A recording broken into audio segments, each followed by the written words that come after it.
We will now look at a new type of algorithm design principle called the greedy method.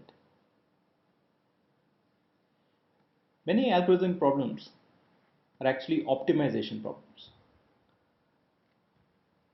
So in such problems, typically we have some kind of universe or a set of objects, and we have to choose some subset of u so that we maximize, or in general it may be minimize also, say optimize some objective function. So an objective function is just some kind of measure. Okay, it will be cost or distance or quantity, and so we have to choose a set which maximizes or optimizes this function according to what we are trying to achieve. So let's look at some examples. Okay, so the first example might occur if you are moving house. Okay, so if you ever moved house, you would know that you pack all your things into cartons, and now if you travel from one city to another, typically the cartons go by a container. So a container is a large cuboidal box which can be loaded onto a truck or a train. Now suppose you can have only one container. So you don't have an unlimited capacity to transport things from one city to another. So you can only load one container, and you have a bunch of cartons, and all the cartons presumably don't fit. So each carton is of different size, and also each carton has potentially a different value. Some may have your books, some may have your kitchen stuff, and so on. So now here the optimization problem is the following. So you have to pick a subset of cartons to load into the container. Right? So this is the problem, to pick a subset. And what is the objective function? You want to maximize the value. You don't want to leave too many things behind. And if you judge things based on some notion of value, you would like to pick a subset of cartons to load into the container such that they fit, of course, and you maximize the value. So this is one possible version of an optimization problem. So let's look at another example. Okay, so suppose you are kind of working from home, so you're kind of a freelance, say you're an artist, okay, and you get project offers from people. So people come to you and say, would you design this cover of this magazine for me, would you design this poster? So each job has some revenue, some profit for you if you do it, but each job also takes time and has a deadline. So it might take you 2 days to make a magazine cover, 5 days to make a poster, and so on, but each job has to be finished within a given time, and if you exceed the deadline, there is no profit. You don't get paid. Okay. So now here you have various jobs with different profits and different deadlines, and you can only do one job at a time. Okay, so you have the constraint that you can't work on more than one job at one time. So now what you want to do is you want to choose a set of projects to take on so that you maximize your profit, maximize your earnings or revenue, right? How much you get from these jobs. So the idea is that each of the projects that you take on, you'd better finish it within the deadline, otherwise you're not going to get paid. So you want to choose an optimal set of jobs. Right? So how does one solve these kind of problems in general? So there is a natural brute force approach, and this is to just enumerate every subset, right? So you have a subset of things that you want to pick up a subset of things, so you enumerate all subsets. Okay? And after you've enumerated all of them and you evaluated all of them, choose the best one. Okay? So you don't know which contract to do, so you say, okay, I will try all possible sets of contracts, and then among the set of contracts that gives me the maximum revenue, I will pick that one. or I don't know which set of cartons to put in the container, so I will try all possible sets of cartons that fit, and the one that gives me the maximum value that goes into the container, that's the one I will transport. Okay, now what's the problem with this? The problem with this is that if you have n objects, okay, then you have 2 to the n subsets, because you have to try out every subset, first check if it is feasible. I mean, for instance, if you can actually complete all the jobs within their deadline, or if you can actually fit all the cartons into your container, and then you have to evaluate, once it is feasible, what is the cost or the objective function for that subset, and then pick the best one. So clearly this is an exponential algorithm in terms of the number of objects, right? So this is not a desirable strategy. On the other hand, sometimes we can do better. We can be greedy. So what we can do is we can just select at each time one object. How do we do this? Well, one possible way is that we fix an order to begin with. So for instance, we might decide to choose the biggest carton first, then the next biggest, and so on, and try it out. Okay? Or we could periodically check which is best. For instance, if we have selected a bunch of jobs that we are going to take on as an artist, then we might decide to choose the next job which is earliest among the jobs that we have not yet chosen, and among those has the best profit, or something like this. So we have some criterion by which at each point we can uniquely pick a next job. And now, having picked this next job, we check its feasibility. Can I add it to the collection that I already have and not violate anything? So can I put this carton into the container and not make the container overflow? Or can I choose this contract and not fail to meet any deadlines to jobs I've already committed to? Okay. And if this greedy strategy is the correct strategy, then what you will find in the end is that you have an optimal subset. Okay. So this is called greedy because you make a purely local choice. You don't look ahead. You just pick the best one that's on hand to choose next, and you never go back and change your mind, right? So you just pass once through your set of objects. So you make a single pass, okay?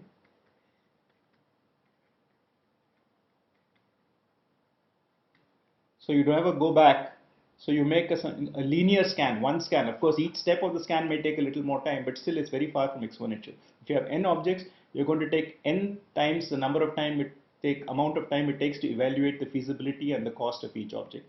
And what you're guaranteed is that if you do this and the greedy strategy is actually correct, then at the end, in this linear scan, you would have found the optimal solution. So of course, as you would imagine, not all problems admit a greedy solution. If they would, then life would be very simple. So let's look at a couple of problems, not the ones we saw before, but a couple of different problems which actually do admit greedy solutions. So the first problem is one of making change. Okay, so you are a shopkeeper and a customer has a bill of say rupees 247, say, and you have to give change because he only has a 1,000 rupee note. Now you are very possessive about the notes and coins you keep in your drawer because you have to keep making change.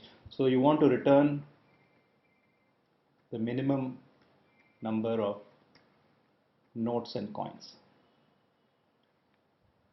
Right? So the problem is to make change for this 1,000 rupee note where the bill was 247, giving a minimum number of notes and coins. And of course now we have to define the set of notes and coins that we are going to choose. So we're going to get a subset of notes and coins from some set. So we'll assume that we have the usual denomination. So we have 1, 2 and 5 rupee coins, and say we have 10, 20, 50, 100 and 500 rupee notes. Okay, so this is what we have to choose from, and now we have to choose the minimum set. Okay. So what one possibility is to try all possible ways of making up. So remember, the change now is rupees 753. That is 1000 minus 247. So we have to make up 753 rupees using this. So we can try all possible combinations and see which one gives us the smallest number of coins and notes put together. But of course, that's going to be an inefficient thing. So let's look for a greedy strategy. So here is a greedy strategy. What we will do is we'll try the largest denominations first.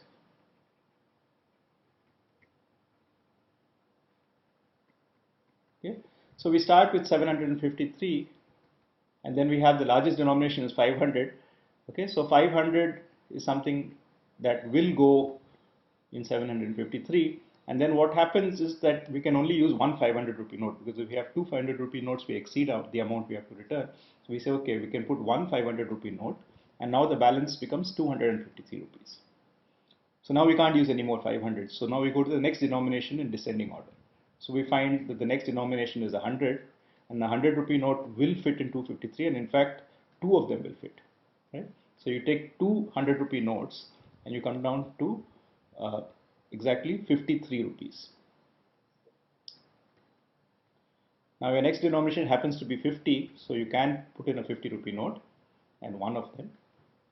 Right? And now your balance comes down to 3 rupees. Now you see that if you try the next denomination, it is 20. Unfortunately, you can't do it, so you have to discard it. This is not feasible. Right? Similarly, 10 is not feasible. Okay, now you come down to your coins. 5 is not feasible. And finally, you come down to 2 and you say, aha, I can use a 2 rupee coin. I can use one of them, and my balance is now 1. And now I'm left with one last denomination, which is 1. And again, I can use it, and I can get one of them. And so finally, my change making solution is to put one 500 rupee note, 200 rupee notes, 150 rupee note, one 2 rupee coin, and one 1 rupee coin. Okay. Now, the point to make is that I never go back. I don't go back and say, oh, I couldn't use a 20 now. Would it be possible to use a 20 now if I went back and did not put a 50 before? Right? We never have to backtrack and change an earlier decision. So we just make a decision one at a time, and at each point, the thing we choose next is given by some simple criteria. Here we actually just in advance fix the order 500 down to 1. Right? So we just pick the largest denomination one at a time, and we try to order it. Okay? So in this example, we end up using 6 notes and coins, and you can check that you can't do any better. In fact, no matter how much the change is, if we are using this collection of notes and coins, the greedy strategy will always use as few coins and notes as possible. Now, is this always the case? Well, supposing we had a different set of coins and notes. Supposing our denominations were 250, 100, and 1. And suppose we need to return 400 rupees. Okay. Now, if we follow a greedy strategy, you would first put a 250 rupee note down, then you would put a 100 rupee note down, so now you have 50 rupees to return, and then because you have no other choice, you will have to put 51 rupee coins. But the optimal in this particular case is 400 rupee notes. So clearly the greedy strategy fails if we have a different set of denominations. So this is a general problem with greedy. So greedy correctness needs a proof.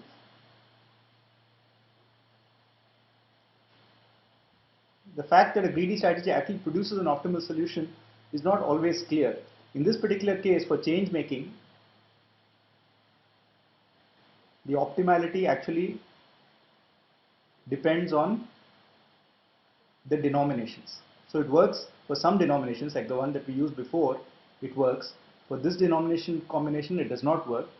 Now we are not going to prove it here. We will prove it for different algorithms, how you show that a given strategy is optimal or not optimal. But all we need to observe here is that greedy on its own needs a proof in order to be justified.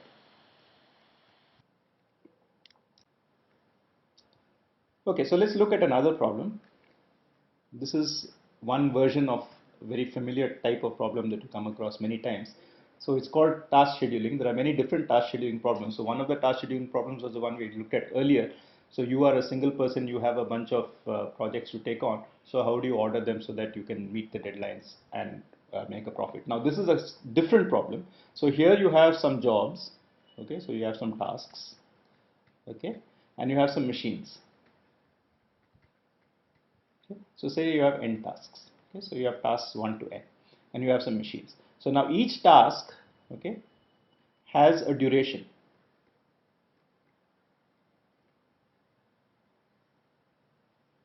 Okay, and the machines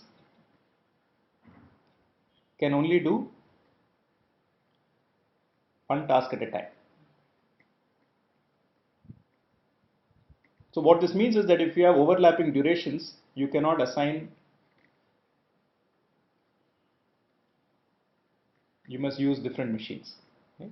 So in the worst case, if all the tasks overlap, then for these n tasks, you would need n machines at most, because you can assign each task to a different machine. But sometimes if one task ends before another task starts, so each task has a fixed duration, it has a starting time and an ending time. Supposing one task begins after the second task is ended, then you can put the second task onto the same machine as the first task, because the first machine is free now. So the goal is to allocate tasks to machines, but to minimize the number of machines.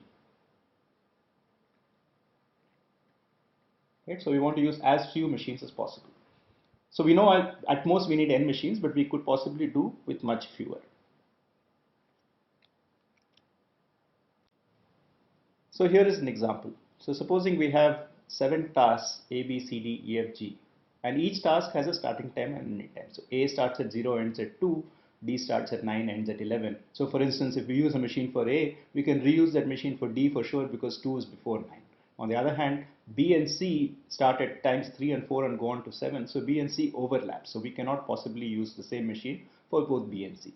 So our goal is to now find a minimum number of machines to allocate to complete these 7 tasks. We know that 7 machines will do, but hopefully we can do with much fewer than that. So one way to think about this is to process the tasks one at a time in order of starting time. So we start with the first task that we have to work on, okay?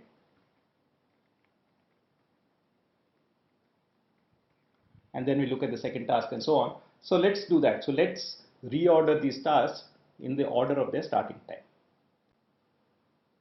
So if we do this, we now have the following order. A is first because it begins at time 0, and then F is next because it begins at time 1, and B starts at time 3, and so on. So we have the order A, F, B, C, G, E, and D. So let's work through the strategy, and then we will describe it a little more formally. So what we do is we say, okay, we have to start A somewhere. So we start with, say, machine 1, and we let A run, okay, from time 0 to time 2. We have job A. Now we come to F. Now F starts at 1, which is during the time that A is working. So we have to use a different machine. So we go to a new machine M2, and we start F at time 1, and we let it run till time 5. Okay. So now this is 1, and this is 5, and this is the task F. Now we come to machine task B. Now B starts at time 3. At time 3, machine 1 is now free because machine 1 has already finished its job at time 2. So we can reuse this machine. We don't need a fresh machine. Right? So this is the kind of optimization that we would like to do to minimize the number of machines. Reuse a machine whenever it's possible. So we start at 3 and say we go on till 7. Right? So this is our task B. So far we have used only 2 machines for 3 tasks. Now we come to task C, and now task C is going to start at time 4. At time 4, B is running and F is also running. So here, unfortunately, we have no choice but to start yet another machine. And C is going to run from 4 to 7, the same time when B ends. So we can put a third machine into operation from time 4 to 7. Right? Now we come to task G. Now G starts at 6. At time 6, M1 and M3 are both occupied, but M2 is now done. So we can start a task here and let it run to time 8. Okay. So we can assign task G to machine 2, which has finished processing F. And now we come to task E. Task E starts at 7. At time 7, both M1 and M3 have finished. So we are assuming that if a task ends when another one starts, we can immediately reuse that machine. So task E can now go on M1 or M3. So let's just decide to put it on the smaller number machine so that we have a unique choice. So we say that E will now go on this machine from 7 to 10. And now we come to D. So D is at time 9. At time 9, M1 is in use, but M2 and M3 are both free. Once again, we will decide to use the smaller of the two just to be unique. And so we have 9 to 11. Okay. So we have constructed actually an allocation and also marked out the times to show that they don't overlap. And in this case, we have used 3 machines. Okay. Now, of course, the claim is that this is optimal. How we show that this is optimal or our previous strategy for making changes optimal is a different issue. We will describe proofs when we come to more examples later on. But for the moment, this is just to illustrate how a typical greedy strategy works. Right? So in this case, what is the greedy strategy?